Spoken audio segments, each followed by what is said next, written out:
For us as a band, it's a new sound we're going for, and I hope that people come with us on that.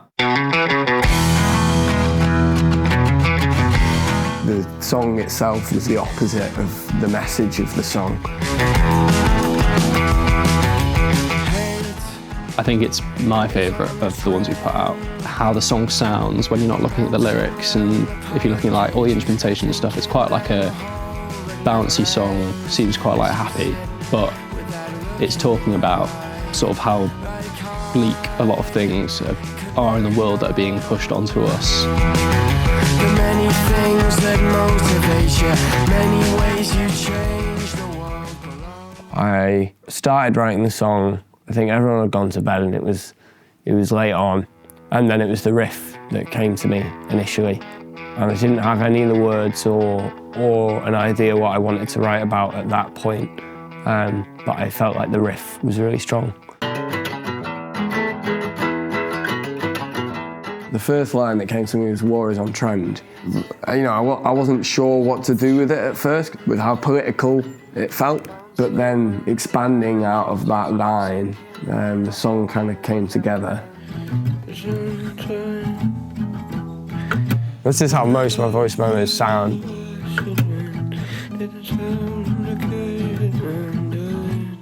But you can hear I didn't know where it was going. With the look in your eyes, so I did have that as a line, which happens quite a lot. I was obviously completely out of context and I don't know what the song's going to be about, but sometimes you have like little lines that can fit in anyway and just sound nice phonetically. So we did Glastonbury in between these two recordings. It was obviously quite politically focused as well at the time of Glastonbury, with so many eyes on Gaza at that point. I just thought the coverage of Palestine was a bit mad. I think that was probably the strong inspiration that started the song, to be honest. So now I've got an intro as well. But then it was "War is on trend" at the start. Yeah, it's a bit more on the nose, that.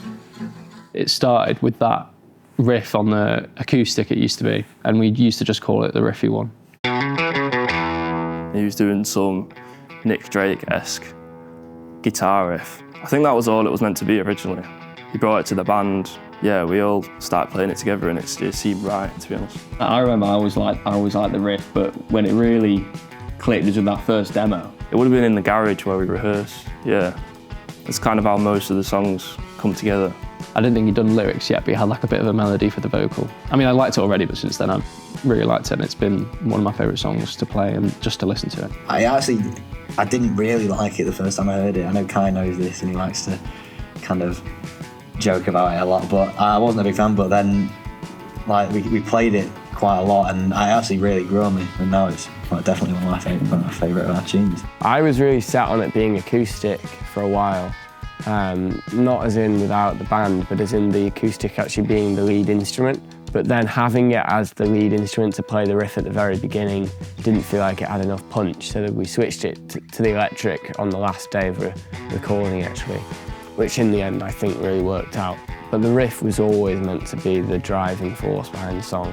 When I first wrote it, I thought it'd be first single on album 2, to be honest. But then it got so well received by our management and the label, they were like, you should just record this now. I do also just think the song as a whole, musically and lyrically, is strong, and that's why we wanted to go with it as the first single, because we felt like it ticked all the boxes of what we believe we can do well and why we think people should listen to us.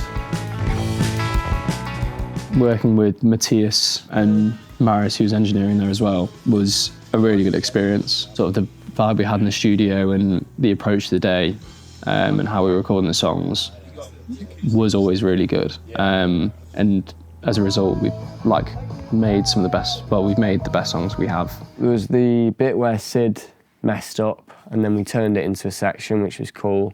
One of the bass takes, I think he scuffed one of the strings or something and didn't hit beat 1. And then when we were listening to it back, we were like, it actually sounds quite nice. So then we redid all the parts around that to kind of miss that beat 1 and come in on the end of beat 2. And yeah, it kind of came from a pretty sloppy mistake from Sid, I've got to say. Well, there's a bit in the song which is a bit of a joke, to be honest, We wanted in the gap for there to be a bit of like noise from the studio. Something real. That's great. But it's me saying, yeah, that's great. But the reason that's a bit of a joke is because the note just before it, Leo thought it was too pitchy because the note's slightly sharp that I sing. So there was a debate over whether we should re-record it, basically. So I think it's funny because then we left it in the end because we thought the song's called Something Real. We can't make that perfect. It's got to be, you know, it's got to be genuine. And then it's like afterwards, after the note, me saying, yeah, that's great. And then everything comes back in. I quite like that. Well, I thought for the music video it was very important to make something that was more light-hearted. Probably the most fun we've had doing a music video. It was my mum, in the end, who suggested that we go to Quirky Quarter. Because the original idea was just the cinema, but then that only actually features at the start. I thought it'd be quite funny to have like a cartoon-esque thing of Tom and Leo scuttling on, and you get like sound effects and things, yeah, of the thumbs up before the song starts, and then the song starts when it actually you see the screen, and then you go into the like break the fourth wall kind of thing and go into the video. We set up this dinner scene where with the table and the food, but then that worked quite well because if I dropped anything, then it'd slide down to the other end of the room. That was like a happy accident, I think. I don't think anyone realised that the whole room was going to be slanted like that. I remember when we got in and we were... Yeah, like, Angus tiny in the corner, and then I'd go in and I'd be tiny. And Tom was huge. Yeah, I was like huge, like swinging about and like that. I just remember having a good time doing it. I thought it was very funny. It's really fun to play live, a very different energy to a lot of our songs. And I think the crowd reaction to it as well, since it's come out and people know the words and everything, I think is a lot more encouraging.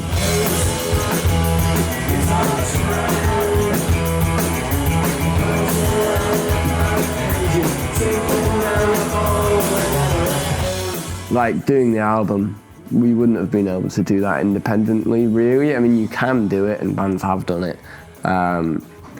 But it's a very different experience and you have a lot less infrastructure around you to support the release and the marketing, which isn't what you want to spend your time doing as a band. You want to spend your time writing and playing together.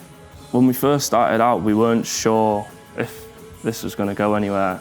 When we got the deal through from the label, we realised we were more serious than that, and we actually wanted to pursue something that meant something. I mean, we went down to the local Wetherspoons and bought a bucket of champagne, and that was pretty much the extent of the celebration, to be honest. But it was a dream come true, really. We'd been waiting for that since we started the band, which was before we'd left school, actually. As a songwriter, I'd say from Manchester, my biggest inspiration would be Ian Curtis and Joy Division. And I just remember thinking they sounded so unique, and the way his lyrics reflect his own struggles so honestly is really amazing. I never go in to a song or to a writing session and think I'm going to write today about male mental health or I'm going to write about politics or anything. It's just if the song takes that direction. I always like doing that with songs. I like taking them back to just the acoustic version. I think it helps to lay the song bare. It's important that I write songs, not just for me, but for the band and for everyone we work with. So that can feel like a lot of pressure and doesn't help, to be honest, when you're trying to do something which is so off the cuff. But I think it's still my favourite thing to do.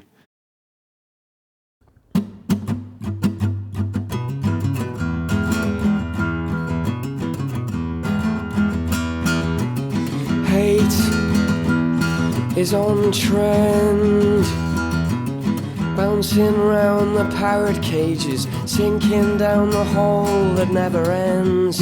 As you sit with that look in your eye, like I could never know the many things that motivate you, many ways you change the world below. As you speak with that look in your eye, and I know that it blows your mind just to hear me saying something real, yeah, something real.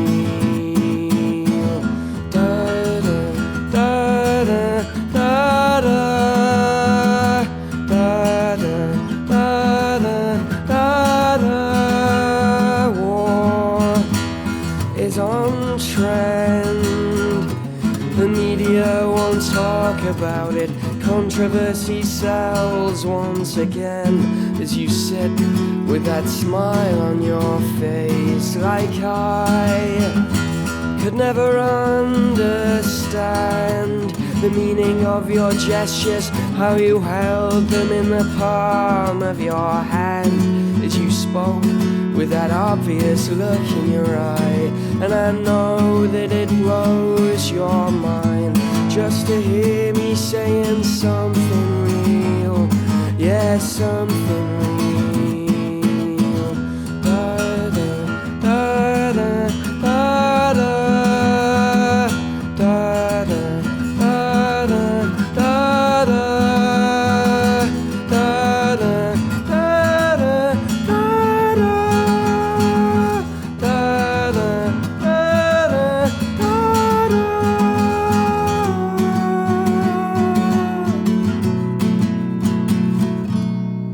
And I know that it blows your mind just to hear me saying something real. And your world couldn't break in time to believe there could be something real. And I know I could blow your mind, I could blow your mind with something real.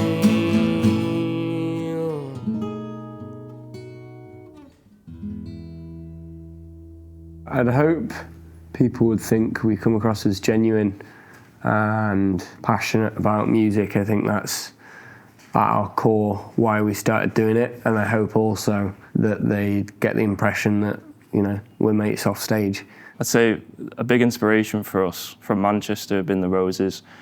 They went to Altrincham School for Boys, which 4 of us also went to, and went through the same route as we did when they were making music, left school and started hanging out and making music. So I'd say they're a big inspiration, yeah. In your world, It seems we're on the brink of something here. But I think we've tried to stay humble, and I genuinely don't think we've made it yet or anything like that. The Guest List are a group of like 5 mates who hang out and make music, and I wouldn't call it anything else. something real.